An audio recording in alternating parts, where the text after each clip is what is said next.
千万不要觉得2026年还很远，对于懂行的人来说，灾难往往在人们毫无防备的冬天就已经悄悄敲响了门钟。特别是属鼠、属马的朋友，这个冬天你们还好吗？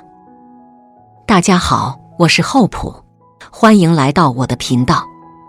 今天这期视频非常沉重，但也非常重要，因为这关乎到每一个家庭在接下来2年的安危，特别是家里有老人的，有正在打拼的中年人的。这期内容或许就是你们避开人生大坑的关键。很多人问我说，老师，大家都说2026年是丙午年，是红羊节，是大凶之年，但那不是后年的事吗？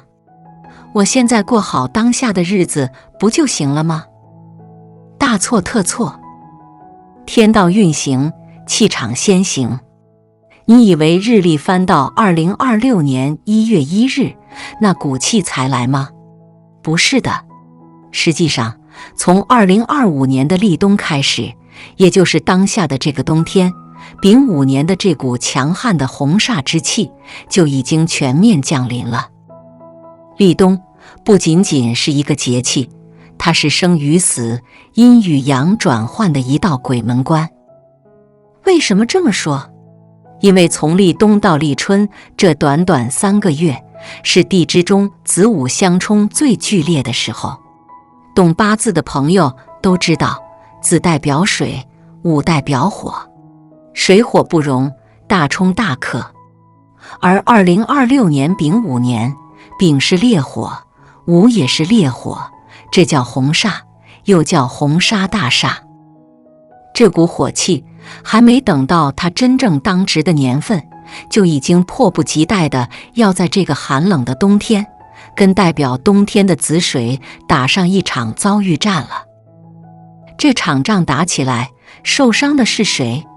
是我们凡胎肉身的普通人，特别是属鼠、属马、属鸡、属兔的朋友，你们是首当其冲的入劫者。这不仅仅是简单的犯太岁，这叫群体性运势震荡。大家回忆一下，立冬之后，身边是不是突然多了很多莫名其妙的病号？医院是不是又人满为患了？很多老年人平时看着身子骨还硬朗，突然这几天就倒下了。很多年轻人莫名其妙的持续高烧、乏力，怎么查也查不出具体的病因，就像当年的瘟疫一样，一波接一波。这就是红煞在作祟。红煞五行属火，在人体对应的是心血、炎症，而冬天属水，对应肾脏、免疫力。水火相战，身体内部的平衡瞬间崩塌。古书上对犯红煞有句非常吓人的口诀，我念给大家听听，你们细品一下其中的含义。起屋犯红煞，百日火烧家；嫁娶犯红煞，一女嫁3家；出行犯红煞，必定不还家；得病犯红煞，儿子挂孝麻。听听，儿子挂孝麻是什么意思？就是穿校服啊。这说明在红煞煞气重的时候生病，往往是凶多吉少，是生命受限的一道大坎。这股煞气不仅仅影响健康，它就像一个游荡在天地间的幽灵，会寻找那些气场薄弱的人，寻找那些由于失运而产生裂痕的家庭，趁虚而入。我们常说游魂四处游荡，在今年这个冬天，这种现象会特别明显。所谓的游魂，不一定是你想象中那些青面獠牙的鬼怪，它更像是一种负面的、破坏性的能量团。如果你的元神不稳，很容易就摄入煞气。那么，在这个极其特殊的凶险时段，我们普通人在生活中有哪些绝对不能做的禁忌？有哪些行为是在不知不觉中把自己推向深渊。接下来我要讲的这几点，很多都是现代人习以为常的习惯，但从风水民俗的角度看，这简直就是在玩命。第一个大禁忌，乱拍照，乱摄魂。现在的科技发达了，手机随时随地都能拍。很多年轻人，甚至很多40多岁的大姐，喜欢走到哪拍到哪，觉得是记录生活。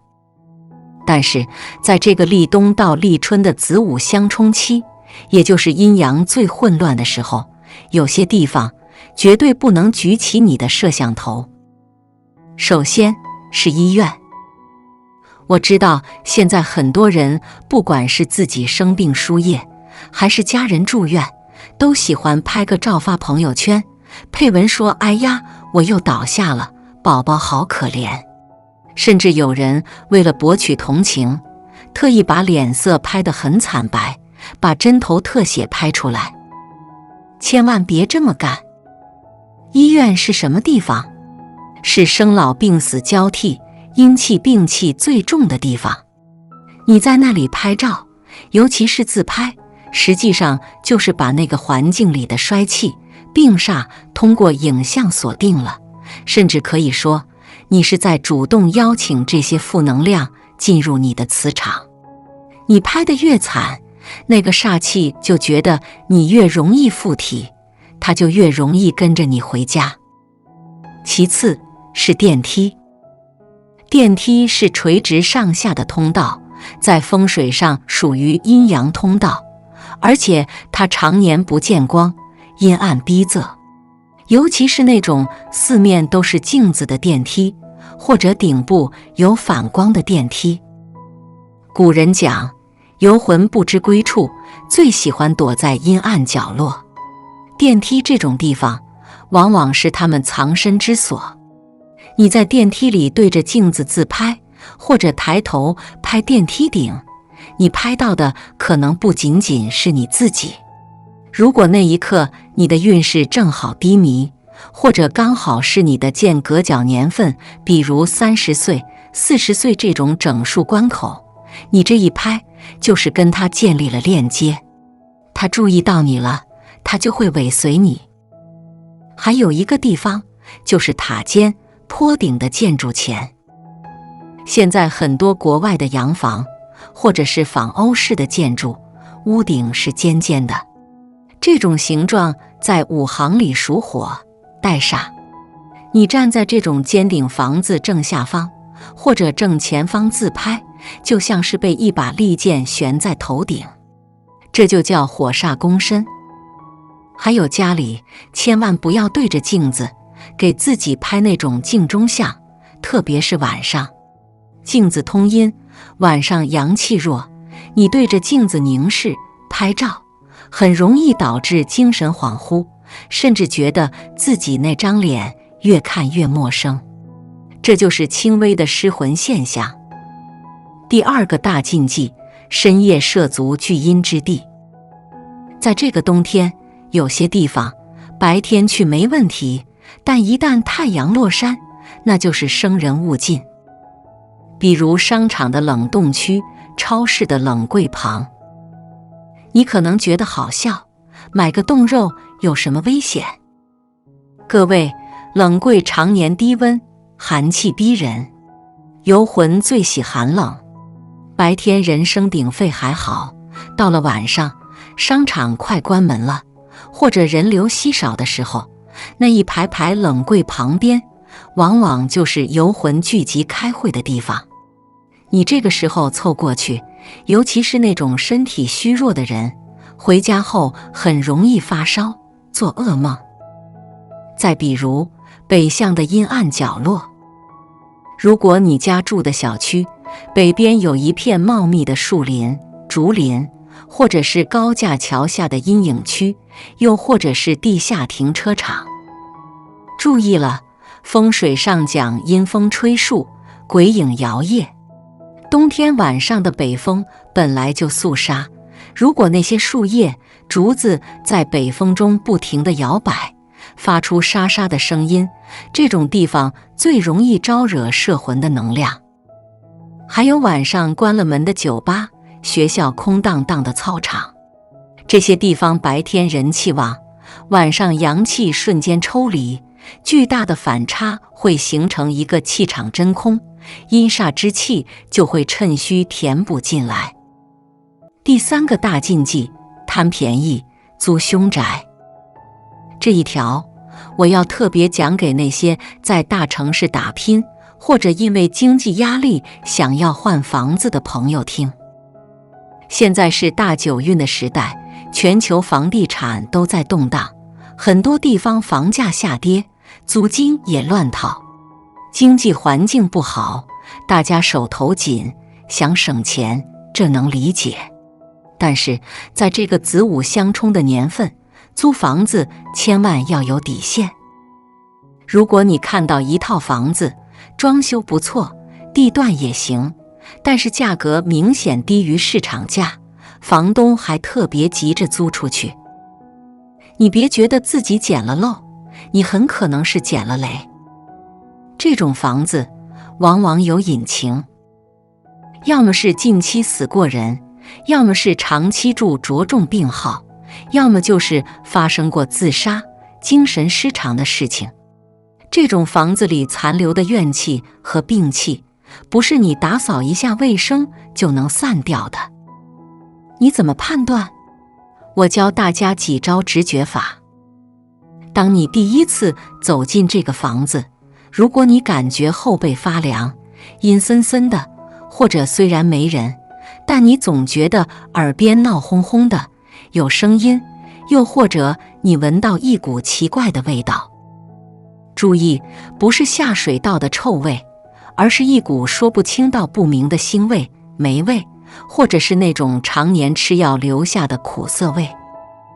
如果有这些感觉，掉头就走，哪怕他免费给你住，都不要住。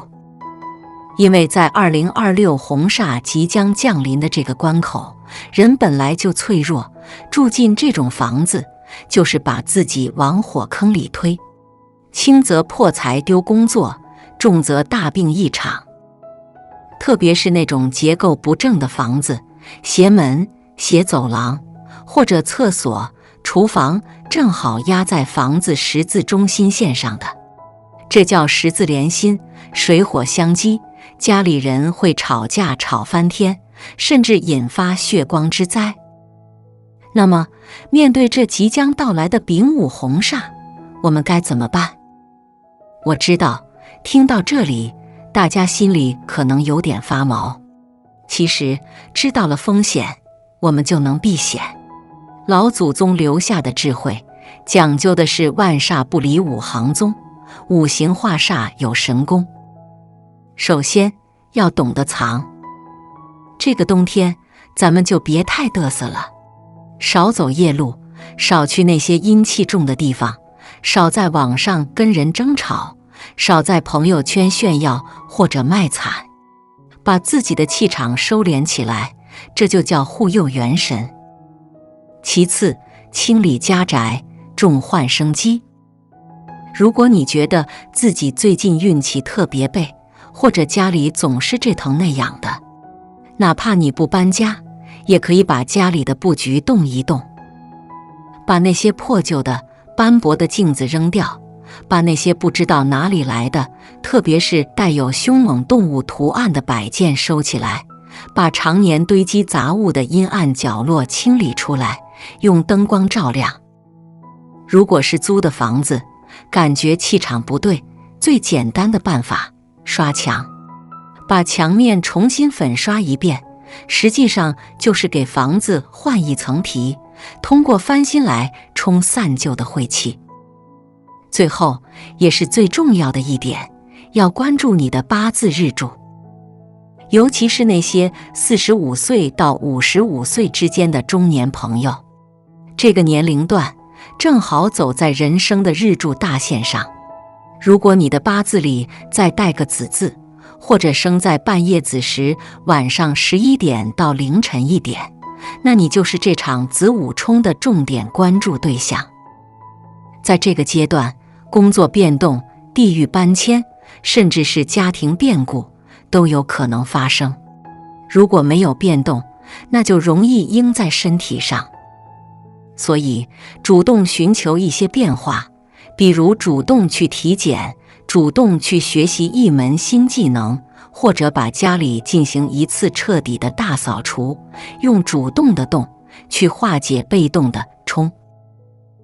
2026年的脚步越来越近了，红煞的火光已经映照在天边，这既是危机，也是转机。